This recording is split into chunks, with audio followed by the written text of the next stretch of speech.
Hello. Good morning, everyone. I want to, first of all, welcome you all to the second day of the Abu Dhabi Art Talks and Conversations. This series of conversations is an opportunity for us to get behind the scenes and to learn more about the artists and the gallerists who are represented and representing here at Abu Dhabi Art. Today, I'm very pleased to welcome these three distinguished guests. They will be discussing the works and the history behind the works, as well as the gallery that represents the works today. The title of the conversation is An Easy Fun Relationship, and our guests need no introduction, but I will go ahead and do so. We have on the left, the writer Sarah Thornton, who will be moderating the conversation. We then have the gallerist Larry Gagosian, who is representing here at Abu Dhabi Art this year. And then last but not least, the artist, Jeff Koons. Thank you very much. Thank you so much, Tyrone. Well, it really is exciting to have Larry and Jeff on the stage together today. I don't know if they do this on a regular basis. I think not. They are both great innovators of different kinds, and they're indulging me and being very good sports, because I'm going to ask possibly a few intrusive questions about their relationship. So first, I'd like to ask, when did you first meet? Do you remember your first encounter? I wasn't totally clear on it, and then just before we came out, Jeff and I had a quick chat, and I think Jeff's recollection may be a little clearer than mine on our first encounter, but I know it was in Soho, in New York, and it was around, I believe, 1981. And Jeff thinks we met at a Nina Nose's gallery. Yeah. Larry, my recollection that you had a loft space on West Broadway. And for a moment, it was kind of a shared space with Nina Nose. Right. And together, Larry and Nina was showing David Solly. And I've always loved David Solly's work. I mean, I've always enjoyed it a lot. But these were monochrome paintings, maybe an orange background, green background. And there would be people in charcoal, maybe a woman smoking a cigarette with an airplane or a telephone. And it was a really great show. But I remember looking back and seeing Larry there, and just being introduced, saying hello. And to the art world in New York, you were kind of new, coming to New York, working. You were working in Los Angeles before, so that's what I recall. Now, Larry, I hear that you first started working on the secondary market of Koons before representing him on primary, and that you actually bought a Koons before you sold a Koons. Is this true? I think again, Jeff's recollection is terrific. That's the first time I've heard that. I somehow wrangled an invitation to Jeff's studio when he was working, before he'd moved to Chelsea, when he was working in Soho, and to look at works that were in preparation. And as I recall, there was a sculpture of a French poodle. It was about this big. It was, I guess it would be, you'd call it life-size, actually. And it was carved out of wood, and I thought it was a fantastic work of art. And Jeff, let me buy it from him, and I was thrilled to make the purchase. And I believe that was, and I think Jeff is pretty clear on it, that was the first work of Jeff's that I acquired. Mm-hmm. I remember Larry always being very supportive of my work, and if I would stop in the gallery, I remember going in and seeing a really fantastic Warhol Most Wanted Man show. And this was probably one of the most foolish things I ever did. But Larry came up to me and he said, Jeff, I'll trade you for one. And we looked at one. I'll trade you that one for the lifeboat. And, I'm a young artist. I mean, I was really so like, really? Well, but at the time, my expenses were a lot to create these works. But I remember you offering me to do a trade like that. And, I really should have, but I owned very few of my works at that time because they were expensive to make. But I think that the poodle came from my Made in Heaven series. Right. And But you were being very supportive, but this was one of the first times that we actually, started to do things. Now, can I be cheeky and ask if you still own the work? No, I sold the work some time ago. I wish I still owned it. I also wish I'd kept one of the most wanted men paintings from that show. Yeah. Oh, that's a legendary show, Yeah, that yeah, Warhol yeah. show. I wish I'd seen it. Yeah, that's great. Now, Larry, can you tell us about your favorite Koons deal? Well, happily, there have been many of them, so it's difficult to pick a favorite. I think that's always a difficult question. Who's your favorite artist, or what's your favorite this? But those questions tend to be difficult to narrow down to one thing. But one that I think kind of sticks out in my mind, and actually it's a bittersweet story, because in a way I wish I had bought the piece and kept it, but I was actually brokering it for a client of mine, Cy Newhouse. It was an incredible, maybe Jeff's most iconic, to date, most iconic work of art, a stainless steel replica of an inflatable rabbit. It's about, I'm sure most of you have seen it, it's a famous piece. It's about this tall. There it is. It would stand about this tall if it was in front of us. And an artist named Terry Winters, a very good artist named Terry Winters, who was a friend of mine and also a friend of Jeff's, had acquired this work for a very modest sum some years before. I believe Jeff said it was $40,000. Wanted to sell it. I think he was buying, as artists often do, sometimes they'll buy a country house and they'll sell a special work out of their collection to kind of find. I think he was buying some real estate, and he wanted to sell the piece. And I remember the price. It was a startling price at the time. It was $1 million. And I had Cy Newhouse kind of in tow, and he said he wanted to go see the piece in all right, am I too close? In Terry's studio. We went to Terry's studio. The piece was actually physically in the studio, and he loved the piece when he saw it, and he bought the sculpture. And like I said, I wish I didn't really have $1 million sloshing around at the time, but I wish I had bought the piece and kept it. But I was happy to have sold it, because I knew it was going to be an incredibly important, even at that time you could tell it was going to be an incredibly important work of art, and that's probably the one transaction that stands out most in my memory.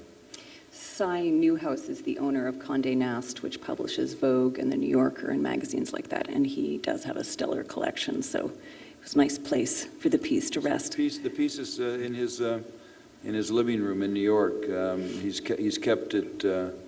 It was an interesting sale if you look at it in the context of the art market also, if I might just digress for a second, because it wasn't that many years before that the Whitney Museum had purchased this incredible triple flag of Jasper Johns for $1 million. And it was a incredibly noteworthy transaction, to the extent that it was actually reported on the front page of the New York Times, which is quite unusual for an art sale to get that kind of attention from a paper like the New York Times. And it wasn't that many years later that this wonderful sculpture of Jeff achieved the same price. So I think it kind of speaks to the strength of Jeff's market and his talent as well. Can I say something about that piece?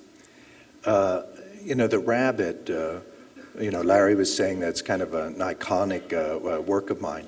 There are different pieces that I like to think of. If I think of an equilibrium tank, I think that's my work, kind of the most philosophical. But the rabbit, an artist, the only thing that you can do is trust in yourself, and to be as honest as possible, and to accept your own history. And so the rabbit really is my history. I grew up in Pennsylvania, and in the front yard of your home, if you wanted to be generous to your neighbors, to your community, maybe you'd put a bird bath there with a gazing ball. And so, I grew up around these things. And so the rabbit's really just one of those gazing balls that somebody would put in their yard. Now, it was a little time later that you did your first primary show of Koons, a Koons solo show in Beverly Hills in 2001. How did that happen? How did you finally get together in that way.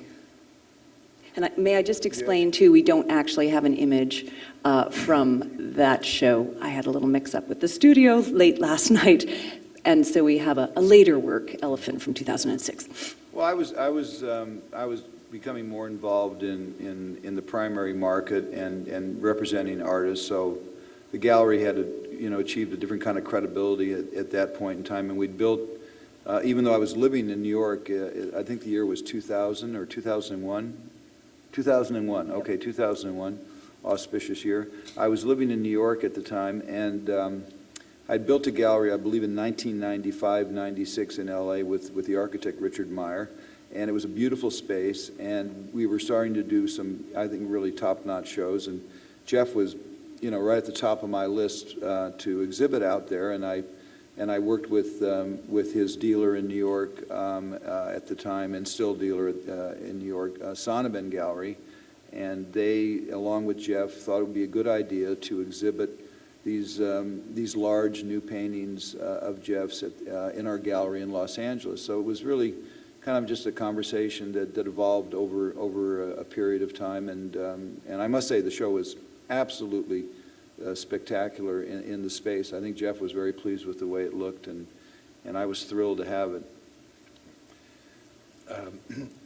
When I think of this exhibition, and I showed the Easy Fun ethereal paintings, which I enjoyed making a lot, but the first recollection is this huge, massive shipping truck pulled up in front of my studio to take my paintings across country from New York to LA. And the side of this beautiful tractor trailer, painted red and gold, was an image of King Tut. and this trucking company shipped and moved the King Tut images around the country in the past. And they opened up the back doors of this trailer. It was just huge, and they put these 8 paintings, which were large paintings, but they took up just a very, very small little part of this truck. But I felt so honored. I never had anybody pay so much attention, in a way, almost to the work. It was climate controlled, and it was really kind of the best situation for the work.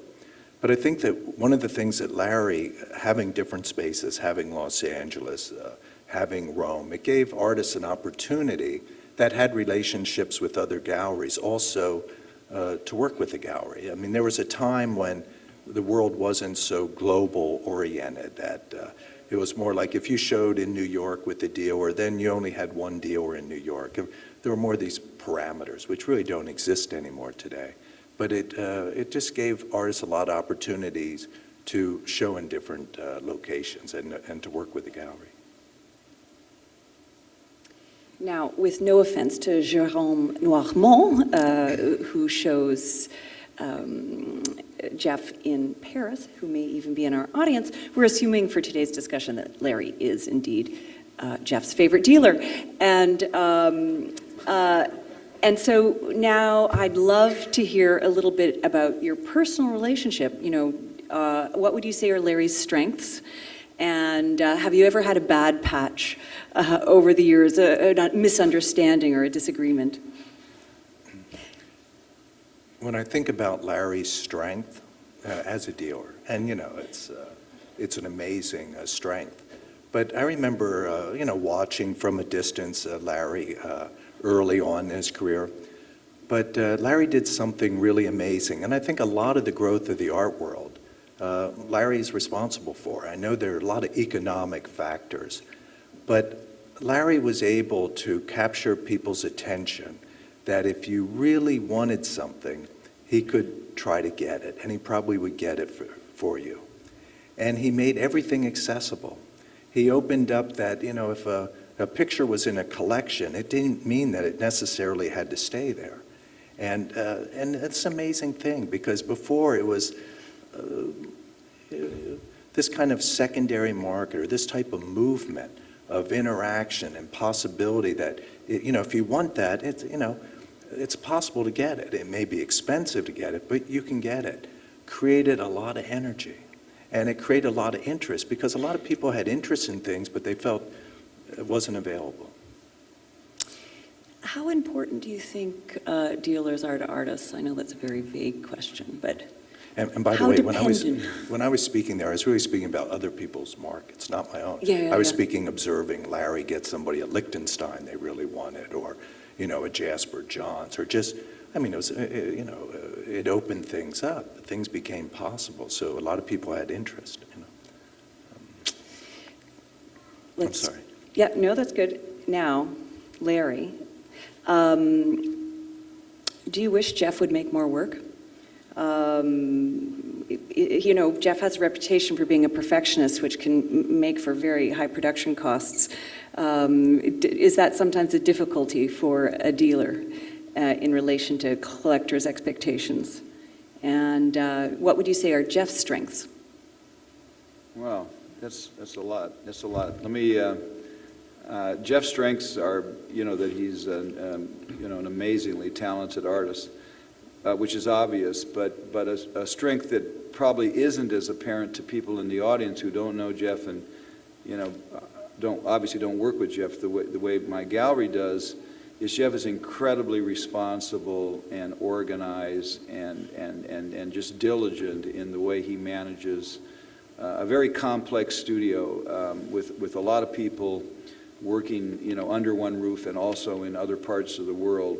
It's extraordinary to find somebody who has the kind of vision and genius that Jeff Koons has, who also has the kind of organizational skills, to manage it and to produce. And as far as the work coming out too slow or being too, it can be kind of frustrating for a dealer or for a collector to have to wait a little bit longer to get something. But as soon as you actually see the work and get to experience it physically, that little bit of frustration just disappears very, very quickly, and you realize that, how else can you do something at that level? I mean, that level of execution and vision and realize it. And I must say, in some respects, you're kind of, and I mean this seriously, you're kind of amazed that it actually happens as fast as it does, because every piece really is, in a way, certainly every new series is kind of a complete new invention, as opposed to other artists who can kind of very efficiently leverage on existing work, new work, because there's a model there and a structure there.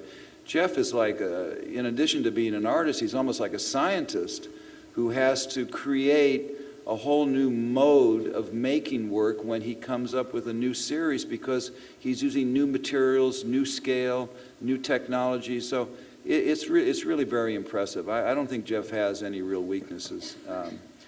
None that I'd care to mention anyway. Now, did you want to respond? That was, it was very, very nice. I would have to say, sometimes people will think of me as a perfectionist or something, and I don't think that that's really the case. I know when to let go, but I find it almost like a moral interaction with the public in creating something. And I try to take something as far as I can, and you can never make something perfect, you always fail, but I really want to give it my best shot. And if I feel like I really didn't give it my best shot, then I always feel like I have to kind of put my head down a little bit. And I really want to always try to make it as the best that I can. And so we end up that we'll just give it another shot or something, but eventually I always know when to let go.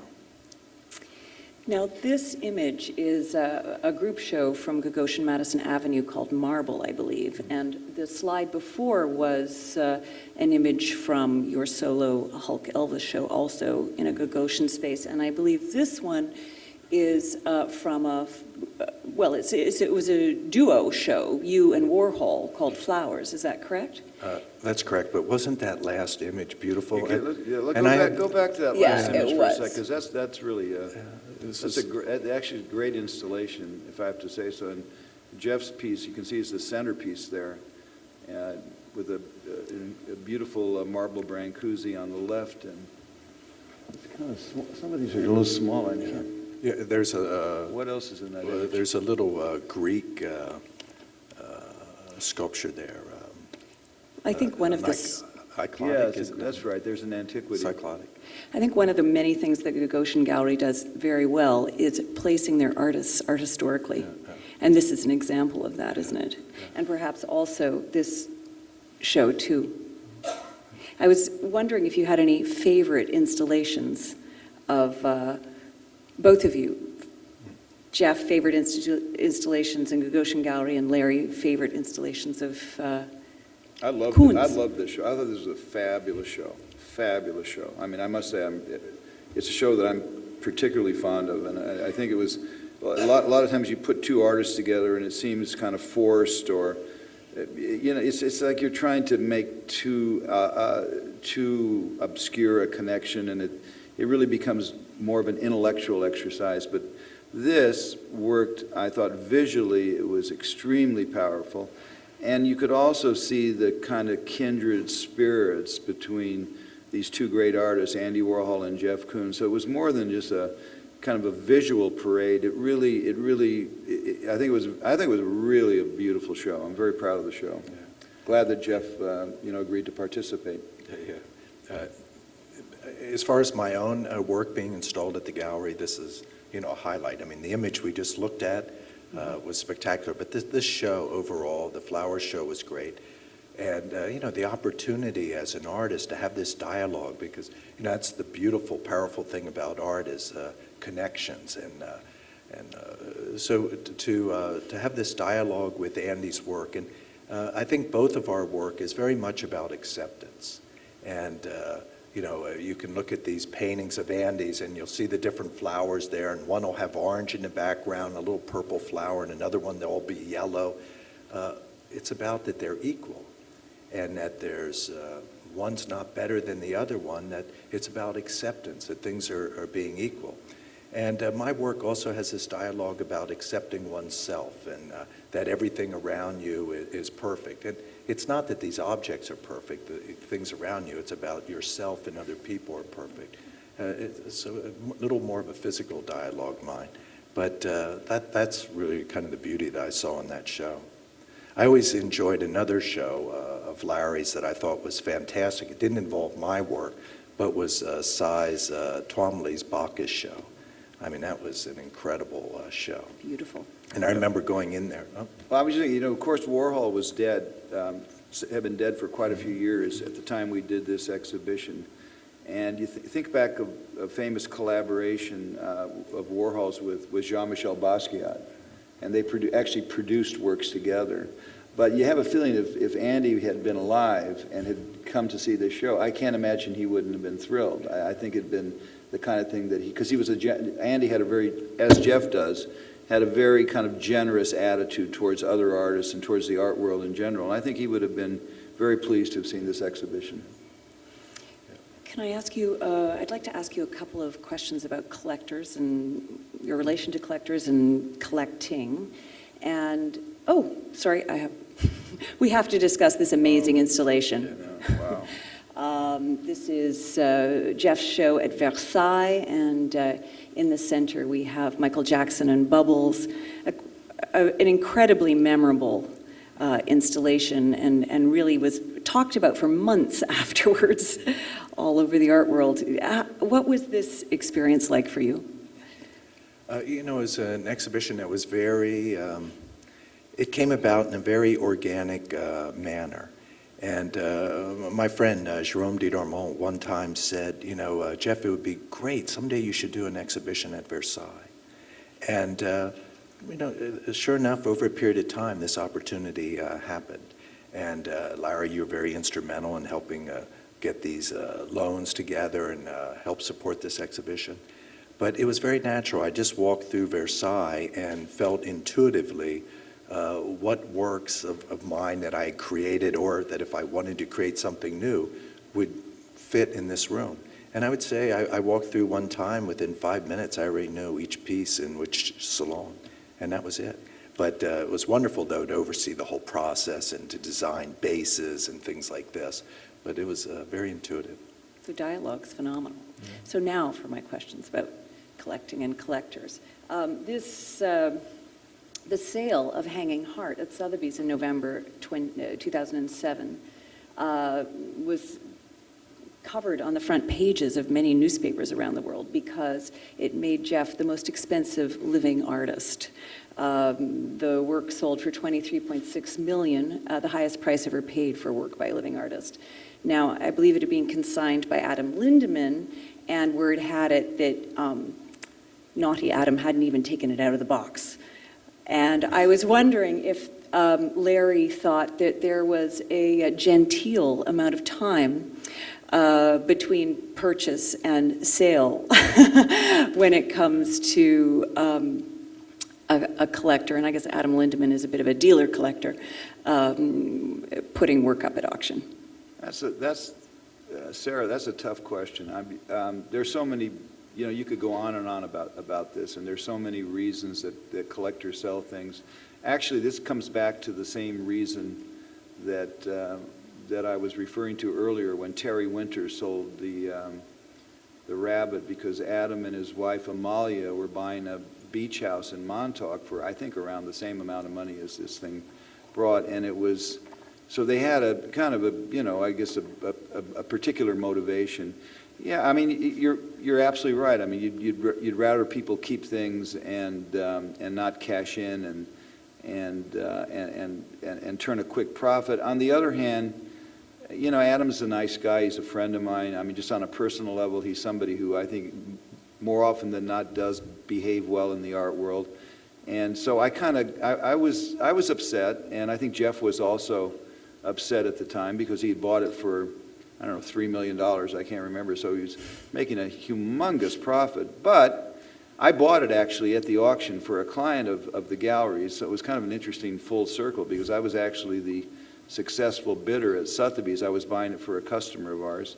Victor. And it was a validation of Jeff's market, so there was, there was a silver lining to this particular transaction because it really was a very visible indication of what a great, not only great artist Jeff is, but what an incredibly strong market he has. So I had mixed feelings, and you tend to, as a dealer, you tend to get over these things, and life goes on, but it's a beautiful sculpture, I can tell you that. That's the one thing you can be sure of. It's an incredible work of art.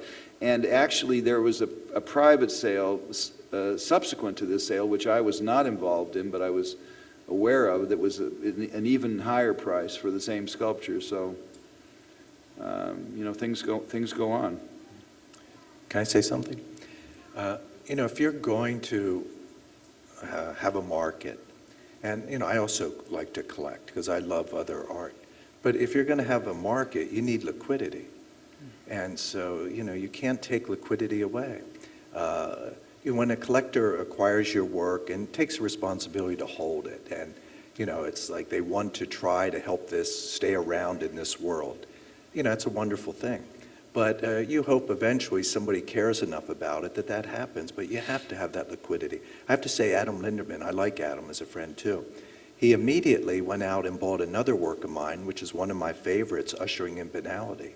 And he had the foresight and the insight to realize if you like my work, that's a great work of mine within my context. And then also, I'm on the board of the International Center for Missing and Exploited Children, and I have the Koons Family Institute. And my wife and I, we try to help children around the world. Immediately, Adam donated money to it. And so, it's fantastic. And you need liquidity. So. And just for the audience, I think the collector you were bidding for was Victor Pinchuk. He has shown the work. That's true. In That's Kiev. Right. That's right. So that's on the record.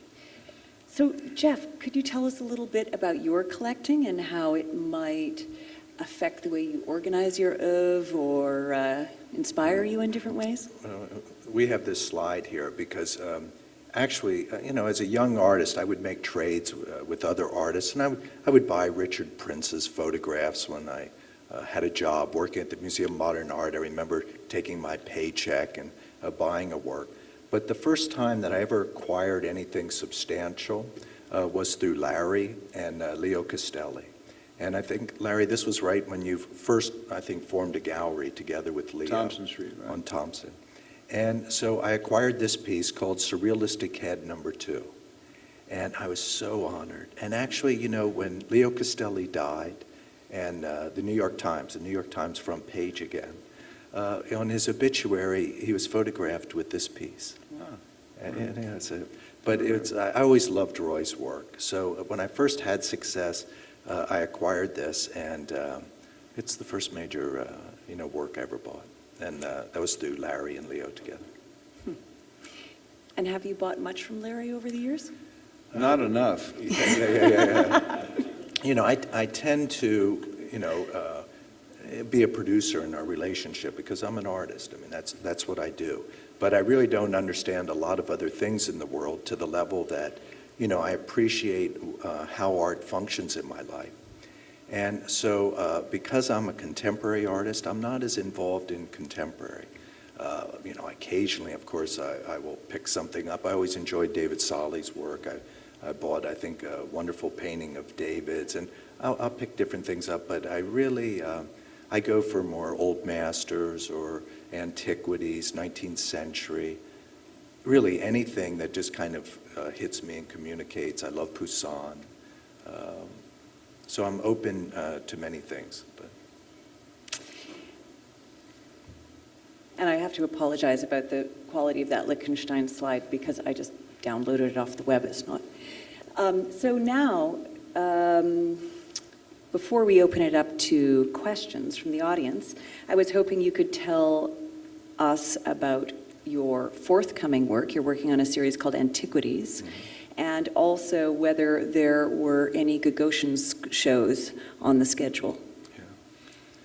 Larry, we've been talking about doing a show maybe in Hong Kong of the Hawk Elvis series. Actually, one whole body of work. We showed Hawk Elvis paintings in London maybe about 4 or 5 years ago. But because of learning how to really work with the technology today to make pieces that I could really believe in, that I knew that each one would be to the best that I could make it, meant that I was changing techniques from molding something to actually scanning and using X-rays and white light scanning to have machines mill things. And it was a learning curve of about 5 years. And so now I can produce work very quickly. Within a year and a half, I can make a sculpture like this. It looks a little distorted by the image here, compressed. Yeah. But it comes from a Russian porcelain, the turn of the century of 2 ballerinas. And this will be in mirrored stainless steel with a very mild, kind of opalescent, pearlescent, transparent surface. But the Hawk Elvis series kind of got jumped over, and those works are being made now, but the whole learning curve, they kind of fell behind because everything was being learned through that series. But we'll show that work, which is kind of a joining of kind of Eastern-Western type of imagery in Hong Kong. And can you tell us about the Antiquities, a bit more about the Antiquities series? Where it came from? Okay. What it was inspired by? Okay. I actually, here at the Abu Dhabi Art Fair, I guess maybe it was 2 years ago, I showed a diamond. And the diamond, I showed the red diamond with the posts. And I always liked the piece a lot. And to me, it looks like, it's about an engagement, it's about a wedding, it's about romance in some way. But actually, for me, it was really about a narrative. And, narrative's so important in life, mythology, everything is based in narrative. But the only true narrative that we really can trust is our universal DNA, our genes. This is really human history. And everything's recorded there. What happened to us as a species is there. And that's what the diamond reflects. And so the facets of the diamond, like if you look at the front of the diamond, that's at the moment of creation. And all of the information is being unfolded. And if you look back to the point of the diamond, at the farthest that you can go back, right to the point, that's as far back as we can go in human history. I remember one time there was the figure Lucy that they would say, they found this, and that's as far back as we can trace our DNA. I think they found somebody back further past Lucy. But that's really what that represented. So this body of work is trying to do the same thing in communicating using the arts in a dialogue of going back from the present moment, my work, and references to other artists, back through time to artists like Praxiteles and Pellis. That's a nutshell Sounds there. great. I can't wait to see. So when might you be showing work from the Antiquities series? Well, the first time that I'll show work will be in June of this coming year, 2012, in Frankfurt. There's a museum called Liebighaus, and Liebighaus is a fantastic sculpture museum. They do a lot of research in antiquities and how in the past all antiquities were painted. You know, what we think of these beautiful monochrome marble sculptures or bronzes, everything was painted. And they've done a lot of research in that area, but they have an incredible collection, and I'll show some of the new works among their collection. Excellent. I'm so glad it's in Europe. And then It's Larry easier will for do me to get to. a show in a couple years, maybe about 2 years or something. Bring the paintings together with the Yes, sculptures. yes, Yeah. There's a series of paintings that goes, well, I wouldn't say that goes with the sculptures, but they're also called Antiquity, and they relate in many ways to what's going on in the sculptures. Of course, sculptures generally come from found historical objects, in this case a Russian miniature, whereas the paintings they're more, I guess you'd say they're more completely synthesized in relationship to the sculpture. But they really do speak together very well, I think. Yeah, it's a complete body of work. Yeah. Excellent. I think we're all looking forward to seeing it. Now, we have a wonderful crowd here today, and we'd like to open it up to questions. Would anyone like to take the first plunge? Yes. I would like to ask, people know that most of your work. Hold on. Do you mind waiting for the mic? Here we go. Hi, my name is Angel, and I work for the gallery called Traffic in Dubai. And I would like to ask Jeff, if I may call you Jeff. And most of your work are made of like really delicate materials. And do you see that could be the reflection of your personality? And I would also like to ask, what's the relationship between yourself and the medium of your choice? And the what of your choice? The medium. You know, I work with a variety of different materials, anywhere from stainless steel, which I think of as quite a very strong, very durable material, to I've worked with glass. But I think somewhere within my work, it's always there that eventually everything turns to dust, you know. And so it's wonderful and it's important to try to be optimistic and to move forward and to create as vast a future as possible for ourselves as individuals, but also for our friends, family, but at the same time with the understanding that nothing really survives. But for caring what we have and trying to create the opportunity for it to last as long as possible. Next question. Yes. Gentleman on the aisle, please. Yeah.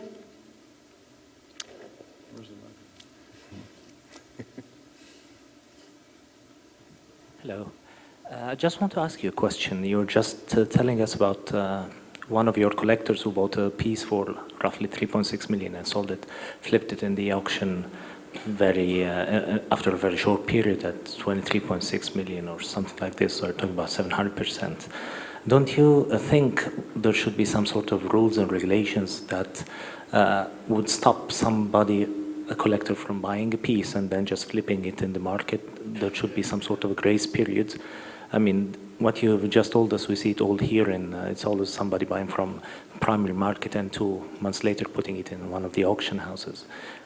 Shouldn't there be some sort of a rule to put it in publicly? I mean, he can sell it private sale, understandable, but to just buy it from you at 3 million and sell it 2 weeks later, 2 months later, or even 6 months later, 7 times the price. I think that's a little bit exaggerated. Shouldn't be then some sort of a rule that would stop a 3 years bounding period not to put it in publicly? Some artists do that, by the way. You know, I don't really think so, because I don't see any reason to limit growth. I mean, maybe that growth is unsustainable, maybe that growth is sustainable, but would you do that in other areas of life? Would you do that to other markets? You know, if there's interest and interest grows, let it grow. If there's lack of interest, you know, then there's lack of interest. But, you know, I see no reason for that. Well, can I, if you don't mind, my just adding Yeah. that as being involved with this to, you know, on a more regular basis than any given artist, Jeff or whoever, I think that, you know, I agree with Jeff. Let me start by saying I agree with Jeff. I'm not for a lot of regulation in general, but there's a self-regulating aspect to at least our market, maybe not to, you know, financial markets. I have no qualifications to speak about that, but at least in the art market, there's a sort of a self-regulating aspect that if a collector really just is buying things and just putting them in auction opportunistically. I mean, the case of Adam Lindemann, I think, was a special case. I mean, it seemed egregious at the time. It was very quick turnaround.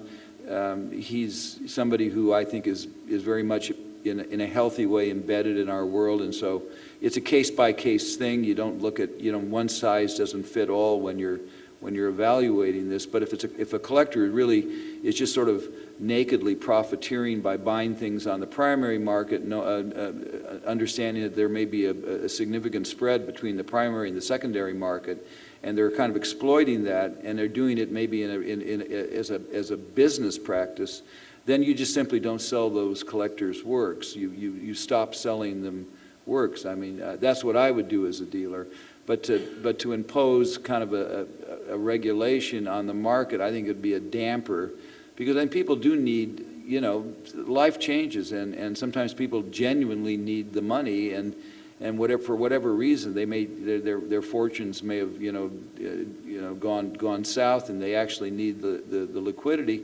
And I don't think you should stand in the way of that. But there's a difference between that and somebody who's just doing it as a business practice, and they're buying things for X and selling them for Y as a business strategy. And I think that should be discouraged. And I think most dealers would agree with what I'm saying, that there is there's kind of an unspoken prohibition on that, and the way it's enforced is you tend to be, let's say, to put it mildly, reluctant to sell those people more work in the future.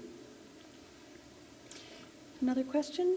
We have lots. Okay, so how about this lady right here at the back, and then we'll move over to the other side of the room. My question is to the artist. You create pieces out of steel, glass, etc. And I assume you have skilled people who help you with this. Am I right? Yes. Yes. So how much exclusivity can you really claim for your creativity? Because you have skilled people working for you.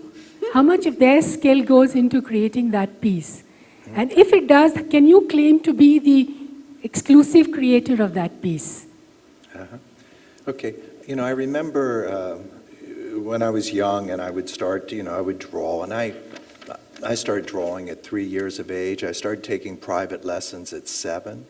And I was always a painter and draftsman. I would win awards as a child.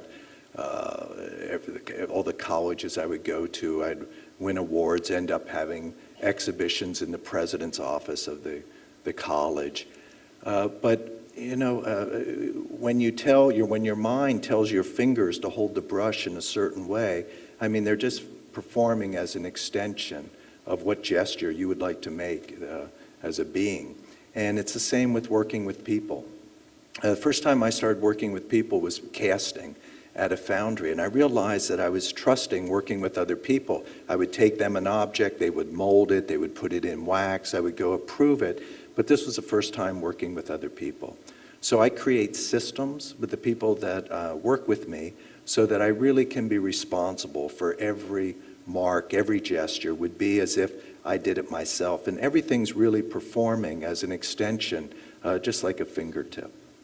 So I'm responsible for everything.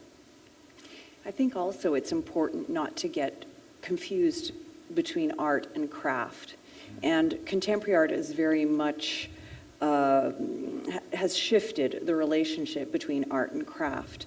And I think you can see contemporary artists as part of, who their identities have shifted. There's been an industrial revolution in art of sorts.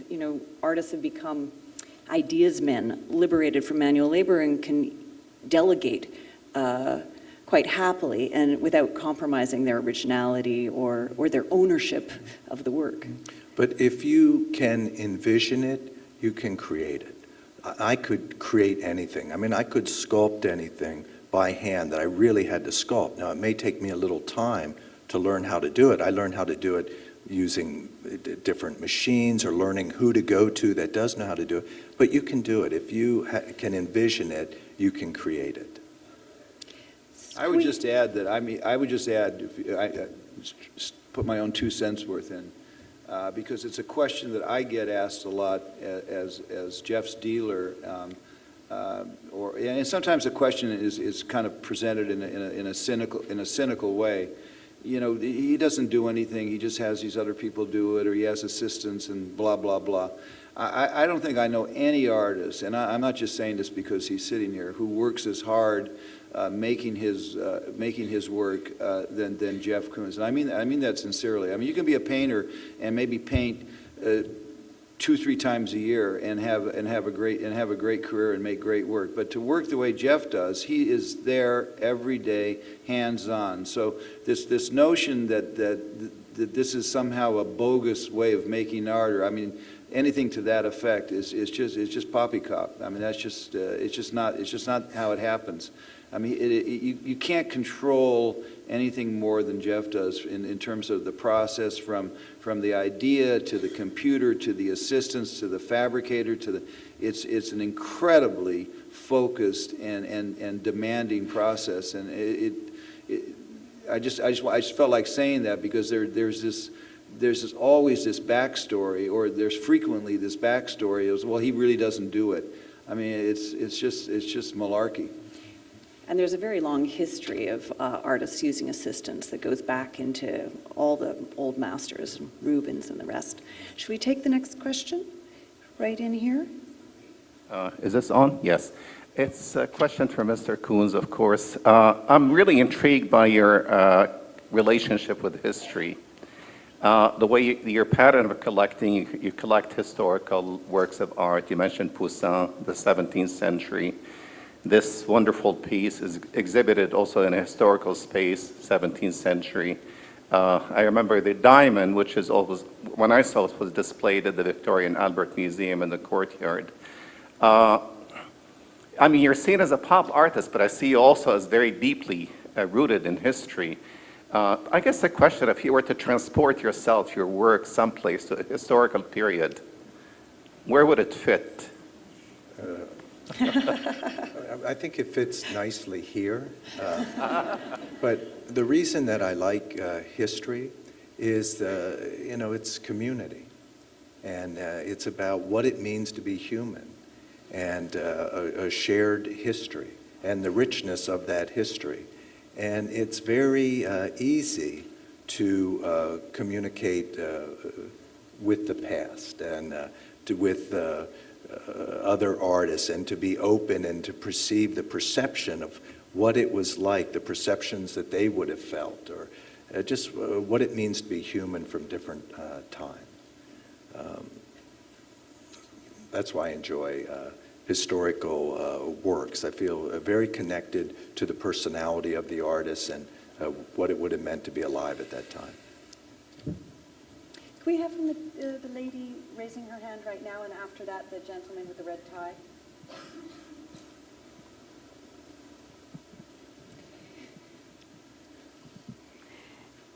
Yes, thank you. Larry, I have a question for you about Abu Dhabi, and what first brought you here to Abu Dhabi, and what's your take on what's happening with the development here in terms of the art world? Well, it's obviously very exciting what's going on in Abu Dhabi, and that's why so many of my colleagues from the art world, when I say colleagues, I mean other dealers from around the world, often good friends of mine, have come here because we believe that that the art market really is, a global market, and that we must pay attention to, emerging markets all over the world. And one of the most powerful areas is the Gulf region, and Abu Dhabi is clearly making a tremendous investment in this direction with the Louvre Museum and the Guggenheim, which will be completed, in the next few years. So I think that I think the reason I'm here is I probably could speak for most of the other galleries that have come here is to be here and be ready when things, as things gather more steam, and obviously museums need to make acquisitions, and galleries need to sell art. So we're part of the food chain, and I think this is going to be an enormous story, and I think we're just at the very beginning stages of it. But it's true, and I tell you, I've been to Abu Dhabi now. I don't know, at least a half a dozen times. I can't recall exactly how many, and I had the privilege of being invited to show a portion of my collection in the building that we're in right now about a year ago, and I really don't want to sound too patronizing, but the way everything was handled, the professionalism, the courtesy, the attention to detail was absolutely spectacular, particularly when you consider that there haven't been that many situations like that. I entrusted the people here with some very valuable works, and if that's any sign of how things are going to evolve here, I think we should all be very encouraged. Next question. Hi. I just want to go back to the point that the other gentleman just brought up. I think that the high prices that people pay for Mr. Koons' work, I think it's actually... sorry. Hi. I just want to go back to the point that the other gentleman just brought up. I really believe that the high prices that people pay for Mr. Koons' work, I think it's actually an example of how much people appreciate your work, and they'll just do anything that they can to actually have it hanging up on their walls. I don't think it's a matter of people just wanting to flip your art. I really think it's an example of how much people appreciate it. My actual question was, when might we see a Koons exhibition right here in Abu Dhabi or Dubai, or in the area? Some of us, we always have to travel to places like London or Paris to see your work. It would be really great if we can see it right here. And thank you. Could I just say that I would be very open to having an exhibition here. I'd be honored. I would love to have that discussion. Next question. Hi. Hi, Jeff. I'm currently a teacher at Abu Dhabi Women's College and in art and design. And for all of the parents who are sitting here in the audience, who may have children, who are students all over the world, where arts education is continuously being cut back. I grew up with a very rich education in art and design, and to me it's shocking having this new generation of young artists and young creative people come through who don't have the background that I have. What advice would you have for parents to go back to their schools and back to their governments and back to their countries to push for more money to be put back into the arts? Well, I can only use the example of the arts in my own life. I mean, from the time of a child, art gave me a sense of self, and I continued the practice of being involved with art, not knowing exactly what it was. But eventually, I came to learn that art is a vehicle, like the hub of a bicycle wheel, that so perfectly unites all the humanities together. And from that hub, that center, You can have a dialogue with philosophy and psychology, theology, physics, aesthetics. Just, it functions as a hub, and it lets your life expand and develop interest in such a vast area. It just brings vastness of opportunity as a form of education of what you can make your life. I think we have time for one more question. There was a hand. Okay, here we go.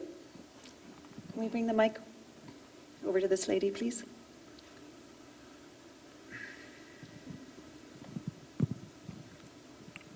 Thanks.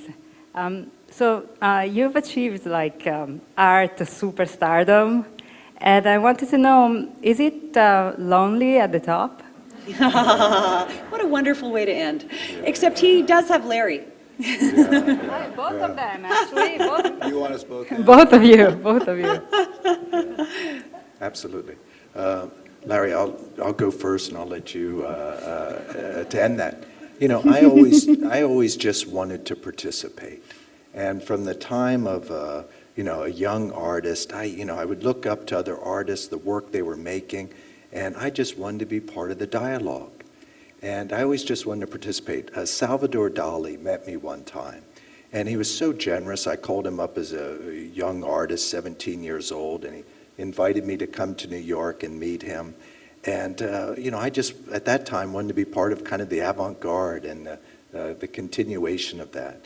And in life, if you want to participate, the ball is thrown to you. And so I just enjoy being part of the dialogue, being given the opportunity. So Larry, is it lonely at the top? Well, I started my career not knowing that it would become a career. I started selling posters on the sidewalk, and never been lonely. Never been lonely. Yeah. Well, I'd like to thank Abu Dhabi Art for giving me the honor of sitting with these two gentlemen on stage, and thank you all very much for coming.